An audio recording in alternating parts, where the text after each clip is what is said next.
Greetings and welcome back, gentles and ladiesmen, to another fantastic episode of Exo Plays Spyro 2 Ripto's Reclusion, or aka Gateway to Avalar. I think it's finally time to discuss the title.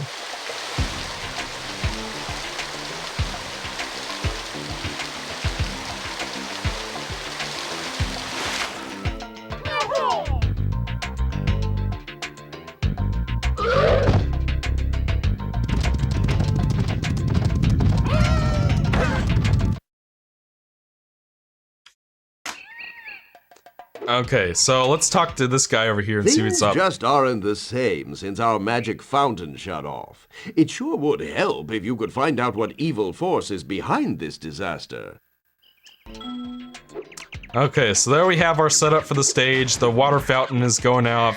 The water fountain is the source of the wizard's power, and without it, they can't keep the inhabitants at bay. So that was actually, you know, if I can give credit to those little cutscenes for one thing at least, I do appreciate the fact that they, you know, follow the storytelling axiom of show, don't tell. It showed everything you basically need to know about what's going on in this world without any dialogue, which is commendable. You know, even if I'm not a huge fan of those cutscenes, I can't give it credit for that, even though they basically show and tell you because they tell you what's going on directly afterwards. Not so much in this level, but you guys get the point.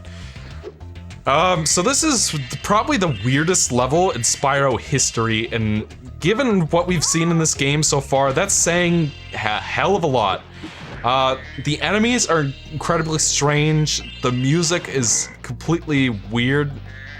Like, there are elephants with snail shells and rhinoceros snails. Like, what the fuck? But, you know, I do, like, while this game is really weird, it is one of those things that you can't help but kind of appreciate anyway, you know, even if it's not quite your cup of tea and whatnot. I do appreciate that. This level is certainly memorable.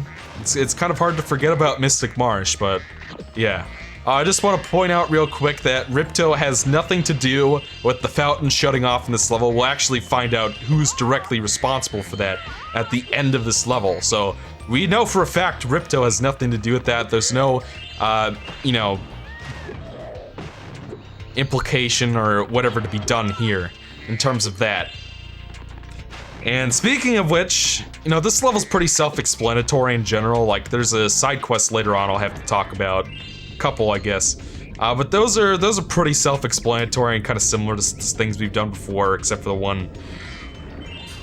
So I don't think I really need to go into much detail about this particular level in terms of for commentary's sake. You guys may have noticed I've been leaving a trail of breadcrumbs for some parts now. It's finally time to talk about this. What do I think about the story in Ripto's Rage? Now, I do think I should start out by saying that at the end of the day, this is a platforming game. A collectathon even. And really, the story is just kind of a means to an end, you know? Like I was even saying in my Spyro 1 playthrough, while that's not the greatest piece of storytelling ever, by any means, the Spyro 1 story does at least give you some context. It contextualizes the gameplay. That's the purpose of story in video games, at the bare minimum, is to basically, you know, explain why the hell you should care about what you're doing.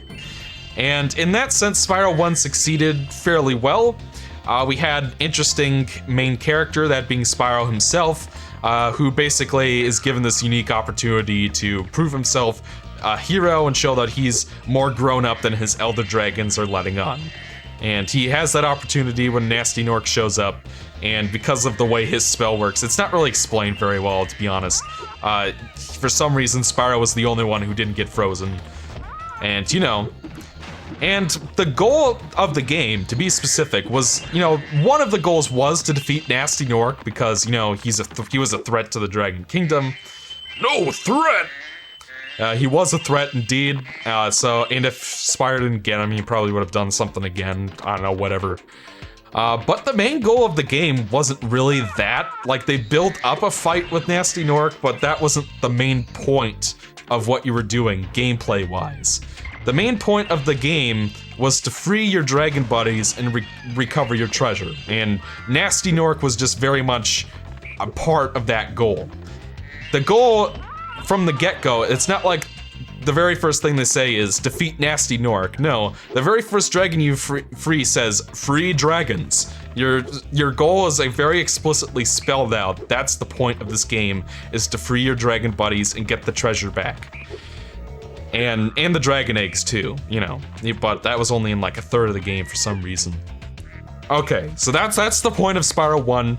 It had some awkward cutscenes. It had some annoying elderly people jokes in it. It's not a perfect story, but at the same time, I feel like the developers of Spyro 1 weren't really putting much stock in the story, if that makes any sense. The story was there was some effort put into it, but really it was just there to give you some flavor for the gameplay, and that was kind of it. And you know, it didn't feel like they expected the story to, it didn't feel like they were putting that much, you know, into the story itself in terms of what they wanted you to get out of the game. So, you know, it's one of those things that the story in Spyro 1 is something you can kind of take or leave. And I should also mention that in my Sonic Adventure 1 review, I did say that saying that the game was bad just because of the story, you know, I didn't agree with that sort of philosophy. But I do want to stress that just because I didn't think that the story alone ruined Sonic Adventure, or Sonic Adventure 1 and 2 really, doesn't mean I don't think it's immune from criticism. I do think that there were flaws with the presentation and people are correct to point them out. I'm just saying that at the end of the day, it's also a platforming game, and you know, you gotta look at the experience holistically, is the point. Holistically is the word I would use, and that's something I try to do with every review I do, is try to be holistic and discuss everything and how that affects my overall opinion of a game. So while, you know, the relevance of story in a platformer, you know, is limited and is not, like, if I wouldn't say that Enter the Dragonfly is a bad game, for example, because the story sucks, and it does. It is probably the worst Spyro story there ever was, but you know, the reason Enter the Dragonfly sucks is not just that the story is bad, but that the gameplay is unfinished and glitchy and terrible as well. It's, you know, holistic is what I'm getting at. And the same goes with Spyro 1, 2, and 3. If the gameplay in Spyro 1 wasn't as masterful as I consider it to be, then, you know, the story would just be kind of another nail in the coffin, so to speak. Holistic thinking. Holistic evaluation. You guys get the idea. So, I am going to talk about the story in Spyro 2, and it does affect my opinion of this particular entry in the trilogy and the series. And while I do think that the gameplay is what matters the absolute most, absolutely. And for the record, Spyro 2 gameplay-wise is fairly solid, all things considered, across the board. Let's go grab our orb here.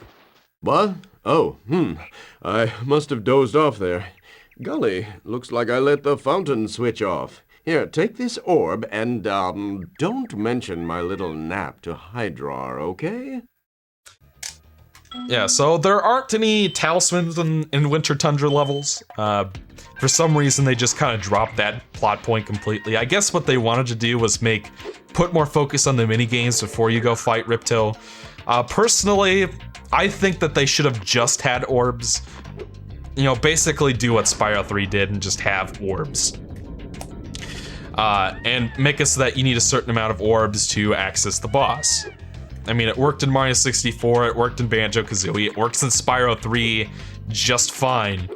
That's what I would have done personally. Like, I don't think... Spyro 3 is guilty of this to an extent too, but I don't think being forced to play the entire stage, basically being forced to beat the linear sort of experience of the stage in order to fight the boss was the way to go about it.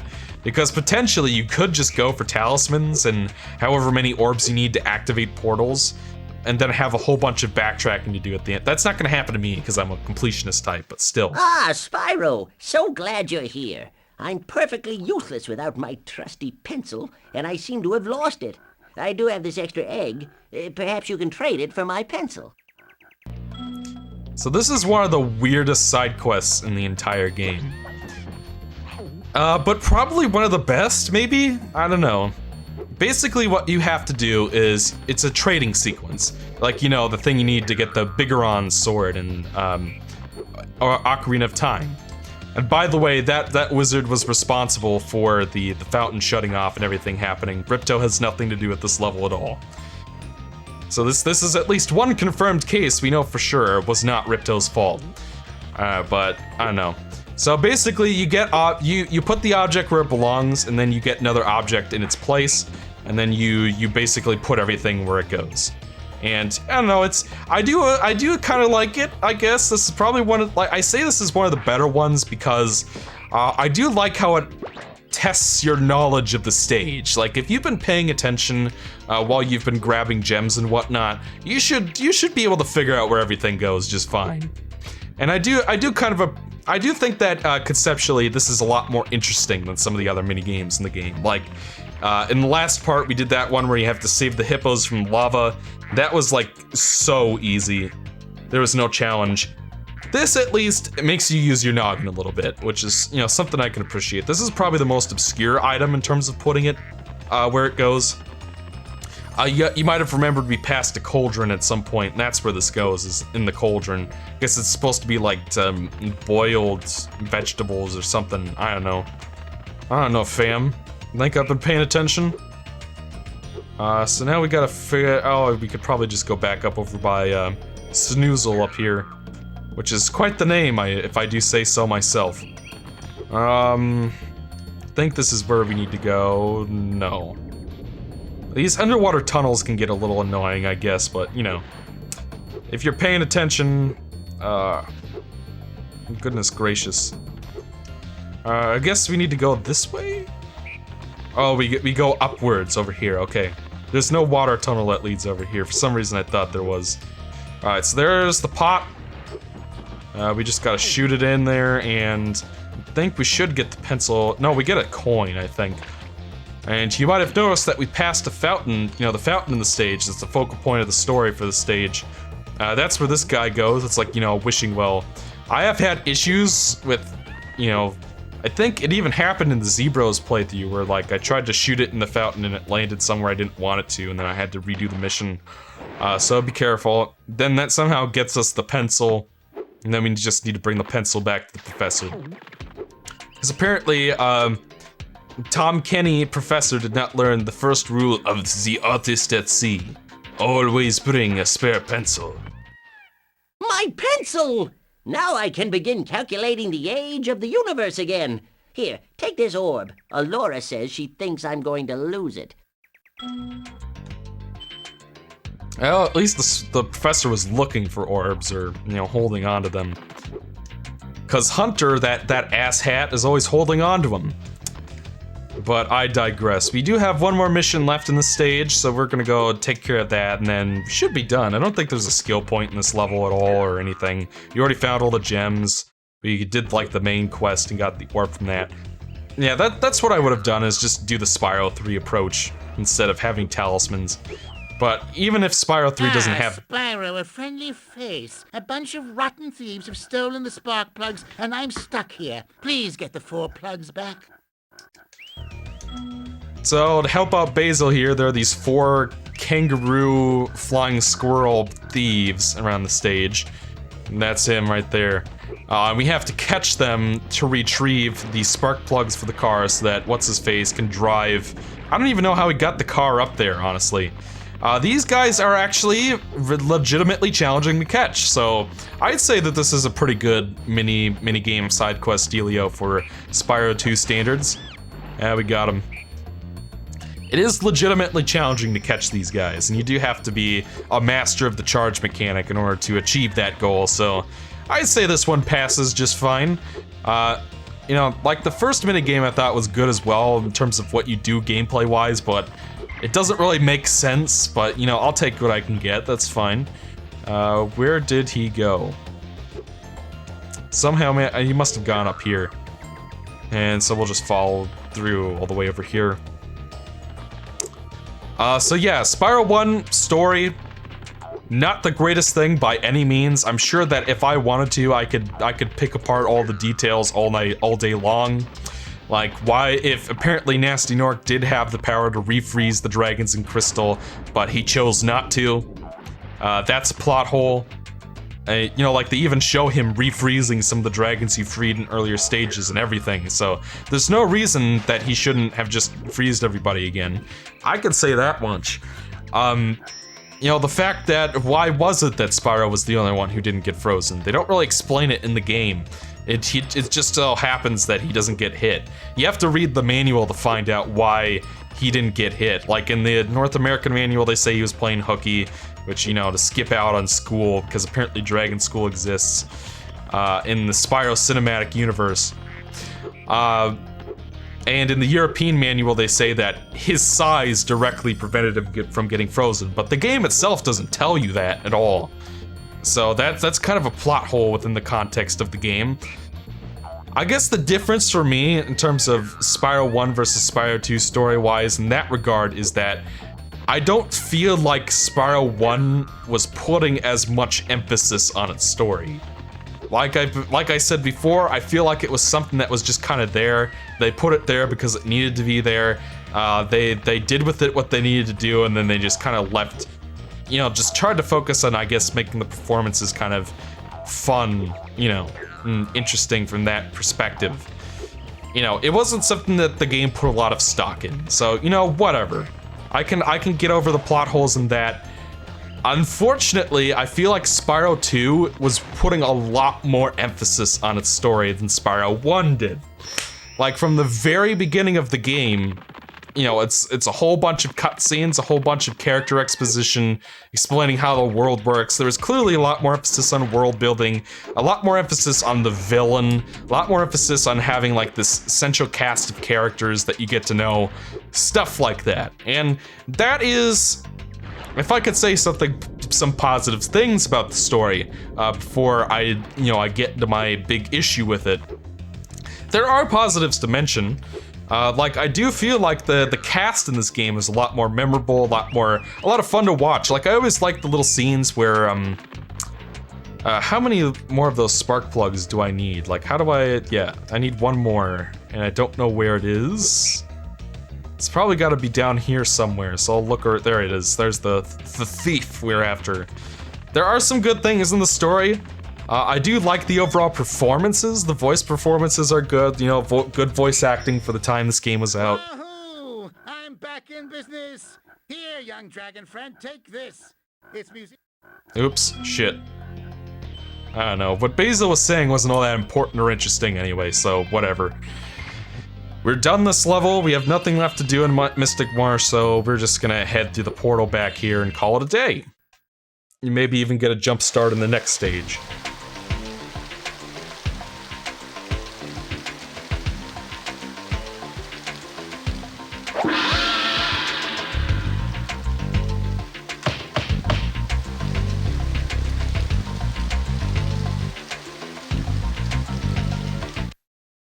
I guess that was kind of cute. Like, I guess they found out Snoozle's secret, and now they've devised a solution. That was kind of cute. I won't rag on him anymore. We'll go to Cloud's Temples next, I think is what it's called, and I believe it's over here. And we'll save stuff like Robotica Farms and whatnot for later. You do need orbs to activate this, I believe. I don't know how many you Well, need. it's some consolation that you've collected so many orbs. My high-tech portal here will take you to Cloud Temples. So I guess the professor invented all the portals you see around Avalar. So I guess the super portal was supposed to be like his big invention that would revolutionize portal technology and whatnot.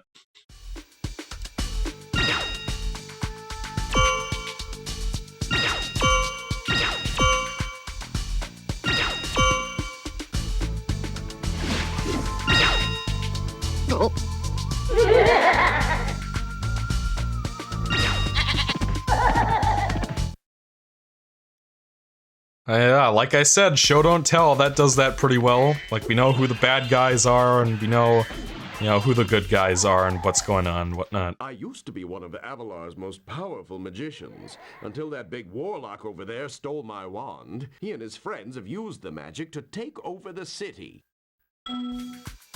Alright, so that's our goal, is defeat the warlocks. Periodically throughout the stage, we'll come across a warlock, and then by defeating them, you unlock the way forward and help out the wizards who live here. So, you know, straightforward, well done, no complaints there. Like, the actual stories within the levels are pretty fun, you know? Like, Tiki's coming to life, the water being drained, warlocks showing up and stealing magic wands, all that stuff is fine on its own. Which is why I think, you know, calling it Gateway to Glimmer, Gateway to Avalar, whichever you want to go with, works as a title, because so much emphasis in the story is placed on, you know, building Avalar as a world. And that's where it you know, the story really shines the most, is in its world building. Like, breeze builders and land blubbers and all that stuff, all that works perfectly fine. Sorry about that. Had a whole bunch of pesto, pasta for dinner, and it's, yeah, I've got some gas. I love pesto. I have so much pesto all the time. I don't know what it is, I just can't get enough of the stuff. I just like pasta in general, really. That's if you want to know my favorite food, that's it. Anyway, we have our next Grag Royal, or Warlork. I'm not sure, I think he blows this one up. Yeah, certainly looks like it. I wonder if in the, there's like a New Game Plus mode in this game. I wonder if it's possible to blow up that gate with the New Game Plus feature. Abby, you probably know, since evidently you've played the New Game Plus feature many, many times. Maybe you'd be able to elaborate on whether you could destroy that gate that way. Anyway, this is where the enemies start to get a little trickier, which I do appreciate. Okay, the sound's fucking out on me again. But, you know, regardless, we'll save that next warlock for next time. Join me in part 15, and we'll continue exploring the Cloud Temples and discussing the story some more. Fucking guy. Guess I'll kill him now because they're annoying me. Join me in part 15. We'll continue the stage, and we'll talk more about the story. Until then, I'm EXO, and I'll see you guys next time.